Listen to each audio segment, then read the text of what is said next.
মাঠে দর্শকদের উপস্থিতি বলে দেয় গ্রাম বাংলা এখনো কতটা জনপ্রিয় ফুটবল। জাঁকজমকপূর্ণ আয়োজনের মধ্য দিয়ে ব্রাহ্মণবাড়িয়া নাসিরনগর উপজেলার নূরপুর গ্রামে উদ্বোধন হলো এম.এ. হান্নান ফুটবল টুর্নামেন্টের উদ্বোধনী ম্যাচ। এতে প্রধান অতিথি ছিলেন টুর্নামেন্টের আয়োজক ও উপজেলা বিএনপির সভাপতি এম.এ. হান্নান। ম্যাচ উপভোগ করতে দূর-দূরান্ত থেকে ছুটে আসেন শত শত ফুটবল প্রেমী।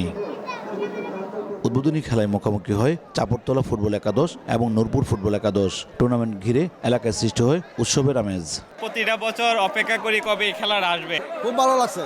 প্রত্যেক সময় যাতে এই খেলা দিতে পারে তারা কমিটিরা তারা দিনাদিন ভবিষ্যৎ যাতে উজ্জ্বল হয়ে ওঠে আর আমরা খেলা দেখতে পারি সামনের দিকে। এইরকম যদি প্রত্যেকটা মাঠে টুর্নামেন্ট আয়োজন হয় তাহলে যুব সমাজ আসলে ফুটবলে আসক্ত হবে এবং বিভিন্ন কাজ থেকে খারাপ কাজ থেকে বিরত থাকবে। পল্লী এলাকায় যে ফুটবলের জোয়ার উঠেছে, আমরা মনে করি এই পল্লী এলাকা থেকে আস্তে আস্তে সব প্লেয়ার ভালো খেলে একদিন বাংলাদেশ জাতীয় দলের নেতৃত্ব দিবে। প্রধান অতিথি জানান, মোবাইল ও মাদকের আসক্তি থেকে যুব সমাজকে দূরে রাখার জন্য এই প্রয়াস।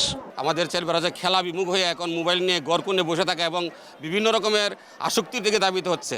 আমরা আশা করি এ থেকে তারা এ থেকে মুক্তি পাবে এবং খেলাধুলা করে তারা শারীরিক সক্ষমতা বৃদ্ধি সহ বিভিন্ন রকম সামাজিক কাজে অংশগ্রহণ করবে।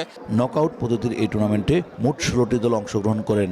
উদ্বোধনী খেলায় ট্রাইব্রেকারে 3-1 গোলে নূরপুর একাদশ বিজয়ী হয়।